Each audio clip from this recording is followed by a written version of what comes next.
Alton Carter is a game changer. He grew up in an abusive family, and by the time of age 8, he found himself taken away from his family with his brothers and sisters and placed into foster care. As a youth, he admits to being a handful and blamed the world for his problems. After getting placed with his uncle, he then found himself alone and again abused. Alton spent many nights on the street and ended up waking up one day and deciding he was not going to let his past define him. He went to college, got a degree, became a cop.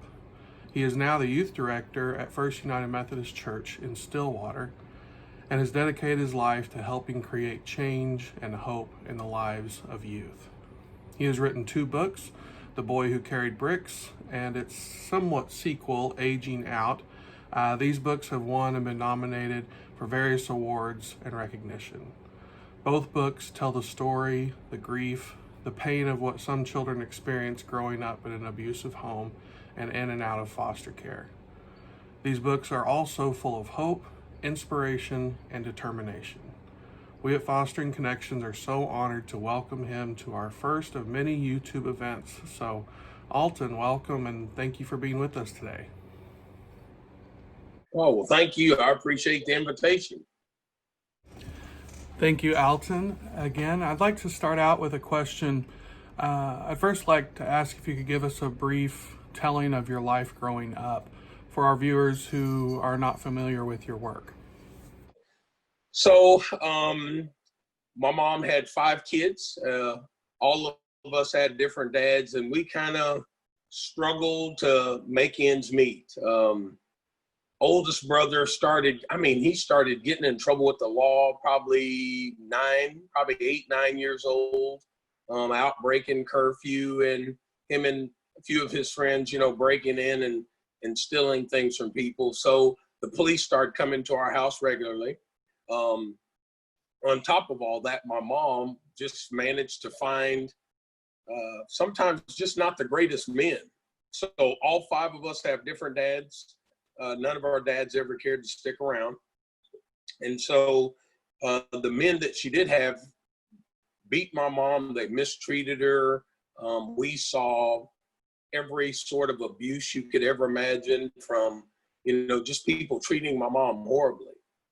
And I can remember watching my mom kind of blame herself, for the way things were going on.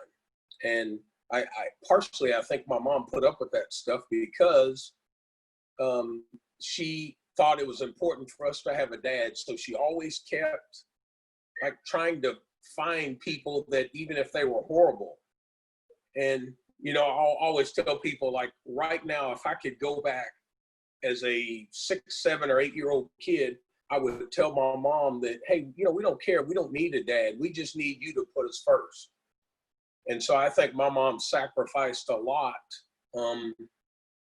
of herself and then things for us, trying to keep a man there.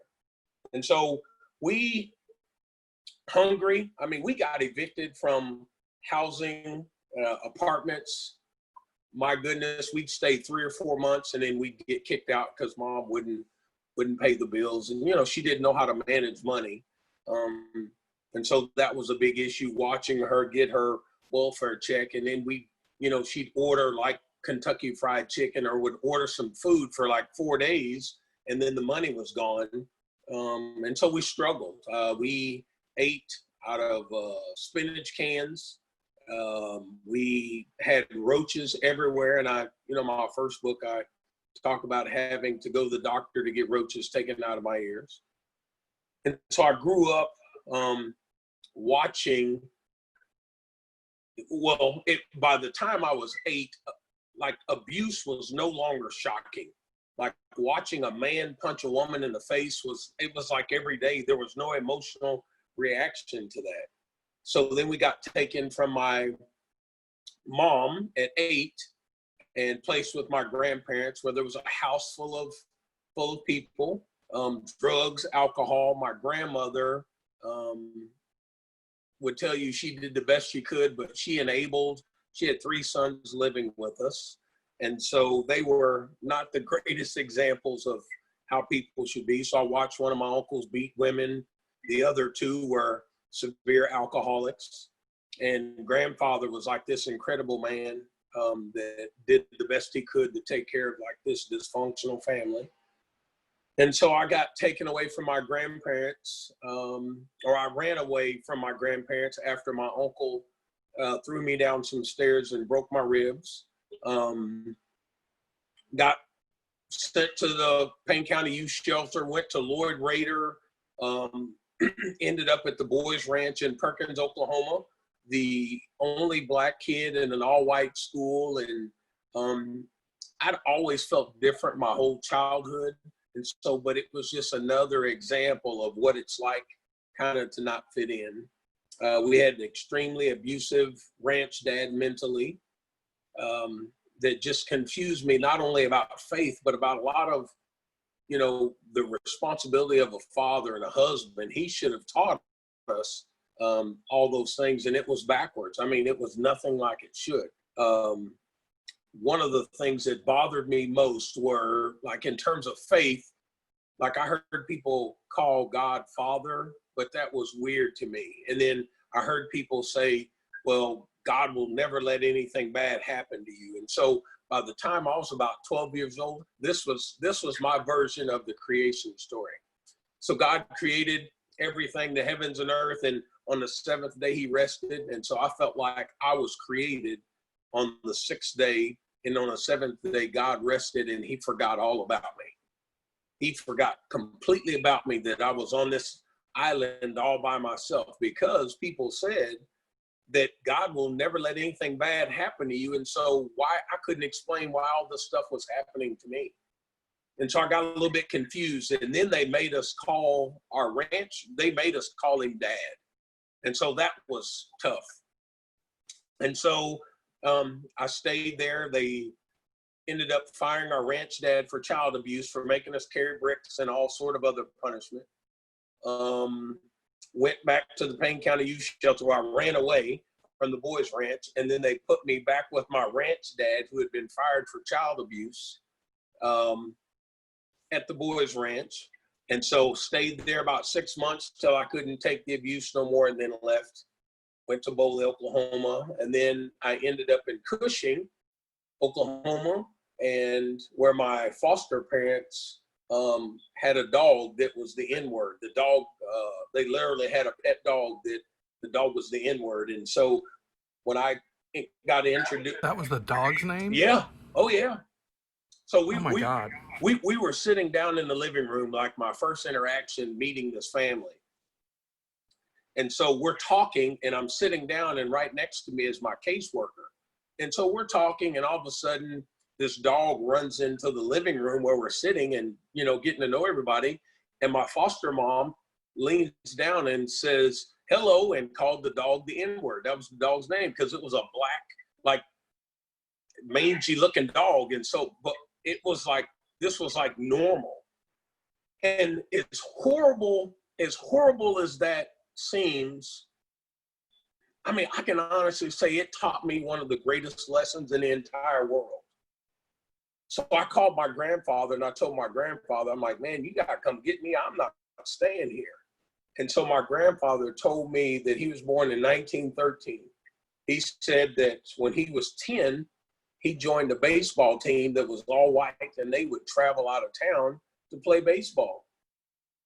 He said when they stopped at a restaurant to eat, all the white kids would file into the restaurant, but blacks weren't allowed. So at 10 years old, he would go to the back and sit down on a box and eat his lunch, if he had lunch, and then he'd get on the bus and go play a game, where he said back then it was, you know, everybody called him the N-word playing baseball.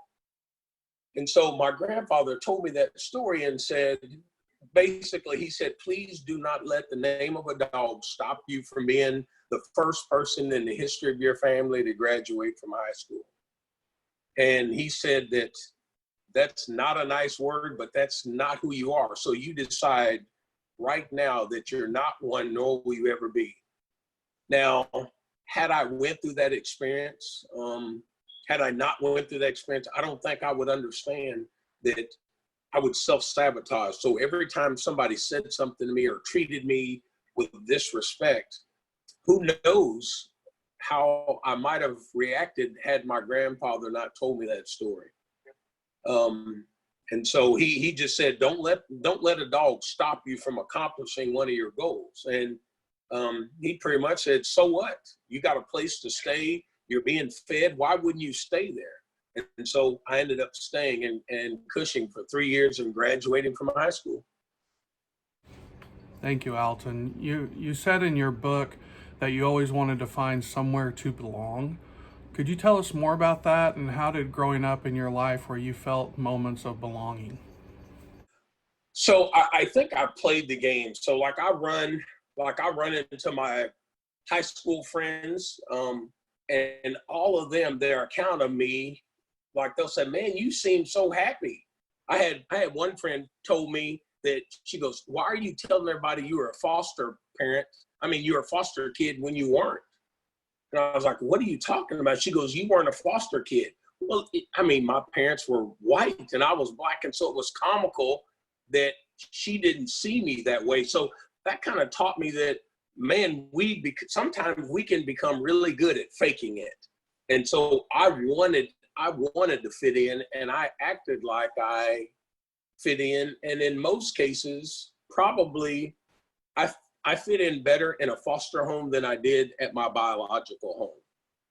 And so, like, trying to find your way, there's something, well, I use this analogy that explains like what it's like when you're a foster parent. And so, you know how we go through that honeymoon period and all of a sudden you'll see kids kind of act up. Well, here's why I think that happens.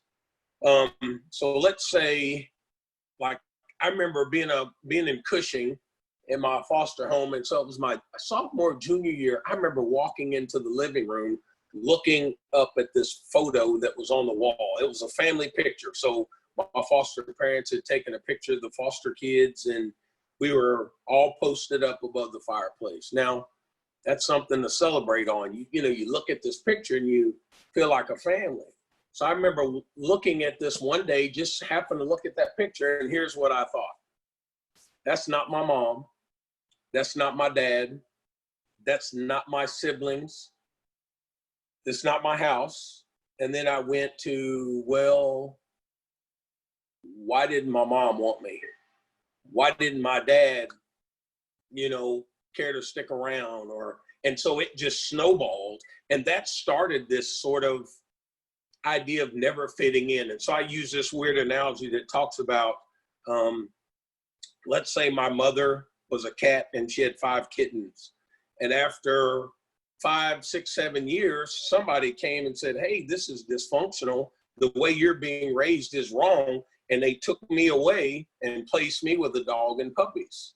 And so the dog and puppies scenario is exactly the way life is supposed to be. And so I get over there at the very beginning, man, life is great. I mean, I'm getting to try new foods. I get to see how people should be treated. And then I wake up one day and I recognize that I'm a dog amongst cats. I don't fit in. And so it's just weird, or a cat amongst dogs. And so I don't belong. And every time you look at a family, you're different, and that's all you can focus on. And so that's the way it was probably most of my life because of that situation. I mean, up until even after I was married, I would say I still struggled trying to fit in. Oh, there comes my kitty cat to say hi. Alton, our main focus here at Fostering Connections is to provide resources for families who are in foster care by providing them with items that they need to make the child's experience as best as it can be. Were there moments in your life growing up that you saw various foster families help you succeed? Maybe you didn't realize that at the time, but could you look back at those moments? There were tons of things that, like a driver's license at 16, a car. I watched every one of my friends get a car, and it's like I was a foster kid, so my foster parents didn't, buy me a car for my 16th birthday. So those things, and all it did was it fed the narrative to me not fitting in. That's the way I saw it. Some of the other things I know foster kids or even myself I struggled with is like holidays, and I have not figured out how in the world you fix like Christmas time should be about family. And I hear a lot of people tell foster kids, you ought to be grateful that you have a place to stay, and then you feel guilty. I mean, even if life is great, so let's say I end up in a foster home that, man, is better than I deserve. I start feeling guilty. Like I'm thinking about my brothers and sisters who aren't getting to eat, and I'm ashamed and I feel bad. And so there's just a lot of thoughts that foster kids and kids who are adopted that they go through that they're afraid to express and talk about because they might just appear, to be ungrateful. And Alton, I know I don't have to tell you about our current political climate or go into a much larger discussion on race, but could you share with us what it was like being a child of color growing up in a mostly transracial family? And what advice would you give to someone who's watching this about accepting and learning about other races, religions, cultures of the child in foster care who might be struggling within their family? So, I mean, I bet in the last 2 weeks, I bet I've had 50 or 60 conversations, some with groups and some with individuals. And I have when I say a different perspective, my take on this is not like just to come out swinging. It's about how do we move forward? And honestly, I feel like this, that most of my friends who are in law enforcement, most of my friends who are white, they treat me great. And so it's hard for me to see, I mean, I'm not in those places like Chicago, but it's how we respond means everything. So when somebody is treating somebody unfairly, that's a question that I want to know. I mean, how do we teach people what is the correct way to respond? Because I don't think rioting is it. I don't think tearing up stores and vandalizing things is the answer. I mean, I get that people are frustrated. And so for me, it's how in the world can I, like if I say I'm a man of faith, isn't it important for me to demonstrate forgiveness even in the middle of somebody telling me that they hate me? Did you feel that conviction as a child? I felt, Or really any time in your life as an adult, as a cop, um, anything like that? well, as a kid, I didn't feel like I had the right to say anything. I mean, I honestly felt like, what can I say? And I think kids today feel like they have a voice because of what's going on, but do they really? I mean, do they really feel like that their voice changes or makes things differently? So as a kid, it was just try to fit in, and that would make you feel even more uncomfortable. So I just tried to blend in. I tried to act like what I thought white kids would act like. I tried to portray myself as someone, and part of that, you lose your identity. And when I say that, it's that I hope people look at me, and even I do remember thinking this as a kid, that I hope people see me as a person before they see me as a foster kid or even a kid that's Black. I mean, I hope they see me as a person.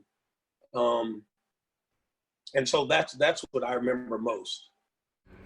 One of my favorite words in your book is after you and Kristen meet, who's your wife now, and you were nervous about meeting her parents. You were concerned a lot about their feelings with their white daughter marrying a Black man. But then you go on to describe this beautiful relationship that you now have.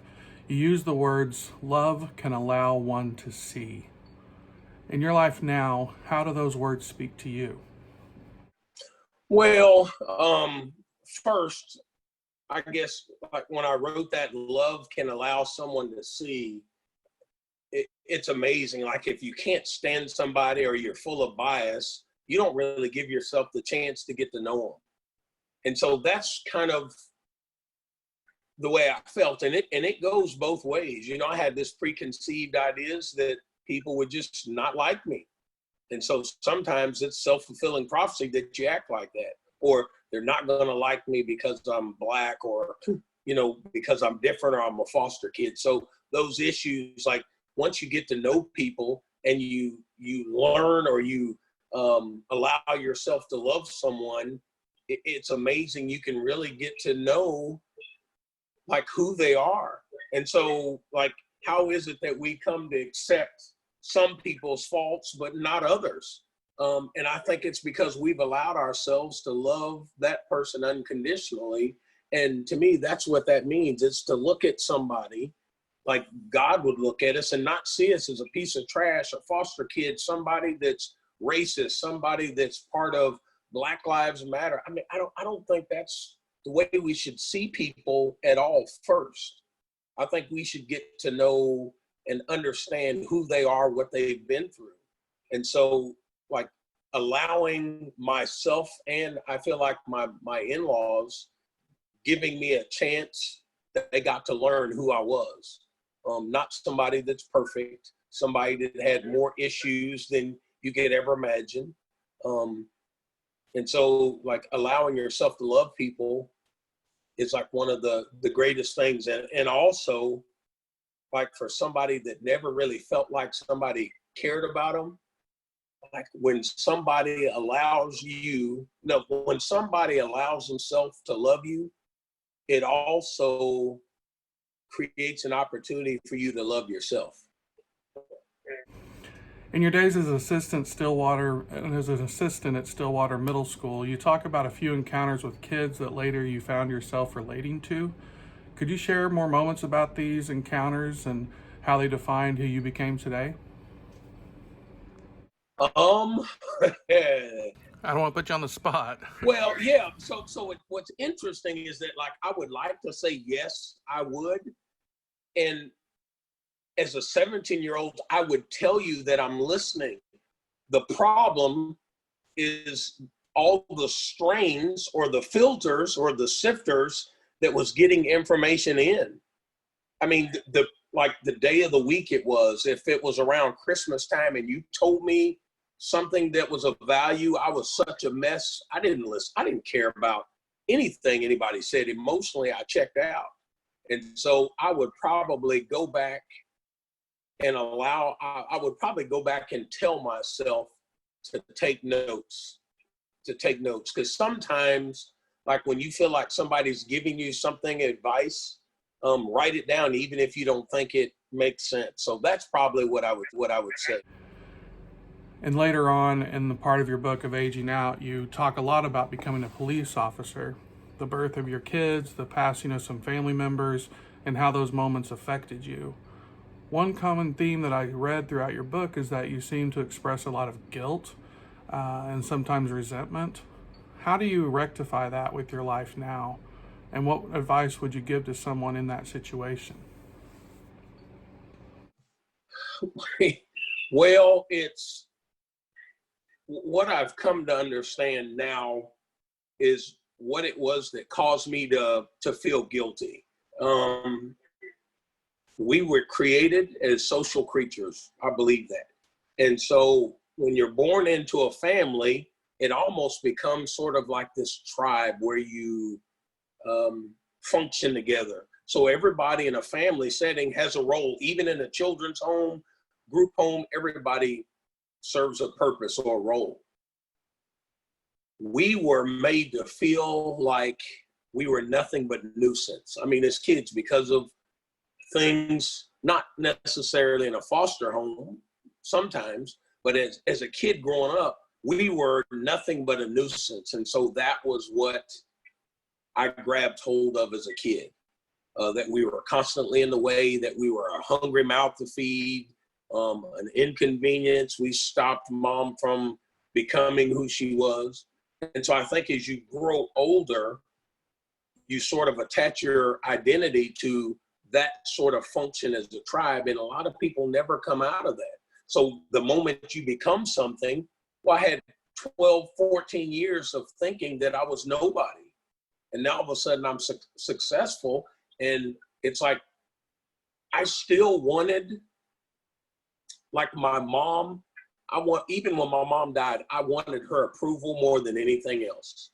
And so that was part of it. That guilt was me wanting really to fix things that there was no way I could fix them. Like I couldn't pull my mom out of the ghetto. I couldn't save my brother from becoming a drug addict. And so I think I felt guilty. And I think people have to cycle through that. And so it was tough. And I figured out like one of the greatest things we can do is people who are trying to break sort of that cycle, is the greatest thing we could ever do for our biological family and for ourselves is succeed. It's accomplish the things that you hold to be true or that you want to accomplish to make yourself feel like you've done something. And I say that because like my oldest brother, he would tell you, I mean, there were times he couldn't stand me, but in the public, in the community, he told everybody how proud of me he was. He always said, I'm proud of my brother Alton. And so if nothing else, I gave my brother somebody to brag on. And so for me, it was about graduating from high school. It was about getting a college degree. It was about having a house that no one in my family would ever be able to own. And so I gave him something to brag about. So at the end of your book, you talk about counseling and how big of an impact that made on your life. Could you tell us and our viewers today the importance of counseling and what that means to you? Yeah, I mean, in society today, it seems like we don't want to send people to counseling, or you feel like you're weak. And one thing I know to be true, and I heard somebody say this, and I know there's a book, but it says hurt people hurt people. I also heard one that said you repeat what you do not repair. And I never really, I was like, oh, that's not true. You know, if I want to hide my issues, I can hide them from the people I care about. And a lot of times that's not true. I mean, a lot of times your kids and family will inherit characteristics and bad habits that you had because they watched you do it. And so for me, counseling was like, it really was about me becoming better. It was even more important that I sort of rectify or figure some things out so I didn't pollute my kids. I mean, I wanted nothing else. Like I wanted a relationship with my kids. And I mean, I get to look at people today, and it doesn't matter, all walks of life, and their kids don't go back and talk or spend time with them. And man, that's the last thing in the world that I wanted. And so, yeah, my kids have a voice to share. Counseling to me it was a necessity and very important. And I was honest. You know, I talk about that in the book as puking everything out. So recommend it. All right, Alton, last question. In the end, you say, I have waited more than 40 years to be able to say the words, I love me. Could you tell us how important that is and how it applies to your life now as you move forward? Well, it was one of the single hardest things I think I've ever had to go through. I pretended like I loved myself, and I'd written myself off because I'd listened to all the stuff that people said about me. And the hard part about loving myself was I really didn't allow other people. I mean, I would pretend to, but I really never allowed other people to get to know me because I didn't think I was good enough. I didn't think I was worthy. And so, like, we want to love ourselves, but we don't want to appear to be arrogant. But it's simply saying, I'm worth a second chance. I'm worth adopting. I'm worth giving a place to live. I'm worth marrying. I'm worth being a father.